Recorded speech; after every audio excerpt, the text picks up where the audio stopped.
Las 8:40, una hora menos en Canarias, eso que acabamos de contarles, lo que hacen algunos en las discotecas y bares, es una de las actitudes que más sacan de quicio a nuestros sanitarios.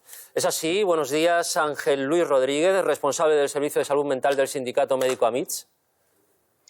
Sí, efectivamente, es una de las cosas que no nos hacen demasiada gracia y que hace que muchas veces tengamos que ser el pepito grillo de la sociedad, que tenemos que terminar diciendo lo que nadie quiere decir.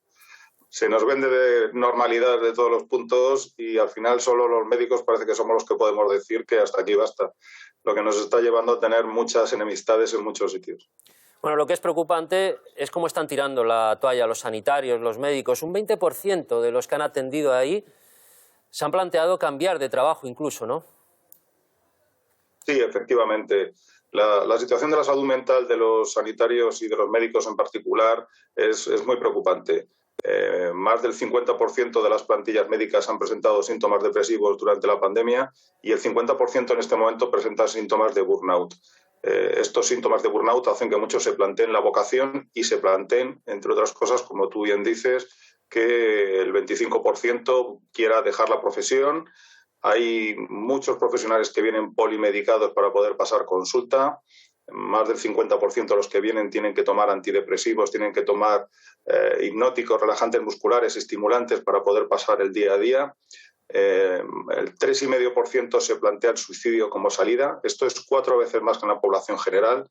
Y el 14,5% tiene un trastorno discapacitante mental que es muchísimo en este momento. Como ves, es bastante grave porque estamos hablando de discapacidades, estamos hablando de suicidio, estamos hablando de abandono de la profesión, estamos hablando de abuso de sustancias. Es bastante preocupante. Me sorprende el dato de los que se plantean el suicidio incluso, ¿no? 4 veces más que en la población general. Siempre ha sido más alto en la población médica que en la población general, pero no ha llegado a tanto como está llegando en estos momentos. Y lo peor es que se hace efectivo y lo estamos viendo. Cuando usted habla de burnout, habla de médicos quemados, ¿no?, por lo mal que lo están pasando, y sobre todo en estos momentos médicos de familia, ¿no? Es lo que más ha aumentado en esta ola. Efectivamente. En esta ola, sobre todo la atención primaria es la que está sufriendo más, y lo que más estamos viendo entre ellos es el burnout, es el querer dejar la profesión, es el plantearse la vocación. Vemos mucha despersonalización, mucho agotamiento físico y psicológico, mucha irritabilidad y sobre todo mucha desmotivación. Hablando de motivación, hablando de vocación, otro dato que nos sorprende muchísimo, que nos ha llamado muchísimo la... No oigo, perdón.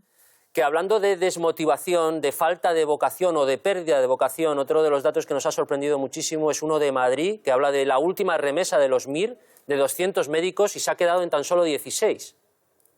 Sí, de 223 residentes que tenían que haber ingresado en Madrid el año pasado, solamente de 17 de médicos de familia, solamente 17 quisieron entrar, y de 85 pediatras, solo 5 quisieron incorporarse en Madrid. Pero es que esto lo que estamos viendo es que si los médicos pueden jubilarse antes, están cogiendo jubilaciones anticipadas, es que los MIRES no llegan, y es que los que están abandonando o se están yendo al extranjero, donde las condiciones laborales y sobre todo los sueldos son bastante mejores que en España.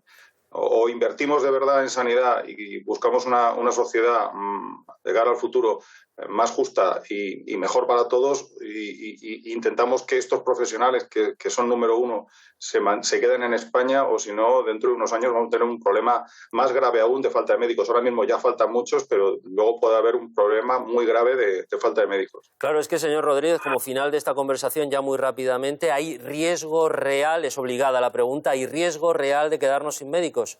¿Qué solución tenemos? Sí. En este momento, en Madrid, por ejemplo, faltan ya más de 700 médicos de familia, faltan más de 300 pediatras, pero es que en los próximos años se van a ir jubilando, tienen que jubilarse todavía muchísimos médicos más, no hay recambio, como te digo. Ahora mismo los chavales jóvenes todos tienen idiomas, tienen una preparación enorme, y bueno, pues las condiciones laborales y los sueldos que fuera son, desde luego, muchísimo mejores que en España, y que la mayoría se van. Con lo cual, tenemos riesgo de no tener médicos y tener que estar contratando médicos extracomunitarios cuya formación, bueno, como mínimo es dudosa, y no es desde luego nuestro afamado MIR, que nos ha dado publicidad en el mundo entero. Bueno, señor Rodríguez, a lo mejor también hay que bajar las notas de corte para acceder a estudiar medicina, ¿no?, ya que estamos en esta situación. Muchos jóvenes con vocación no pueden hacerlo. Pues efectivamente, pero no te creas, Manu, España forma muchos médicos, tenemos también demasiadas privadas quizá, debería a lo mejor de haber más números disponibles en las públicas, pero médicos salen. Si el problema es que los médicos se van a un porcentaje altísimo. O sea que el problema no es un problema de que falten médicos, de formar médicos, sino de que estos médicos se terminan yendo. Muchísimas gracias, muy buenos días. Ha sido muy interesante todo lo que nos ha contado. Muchas gracias, Manu. A vosotros.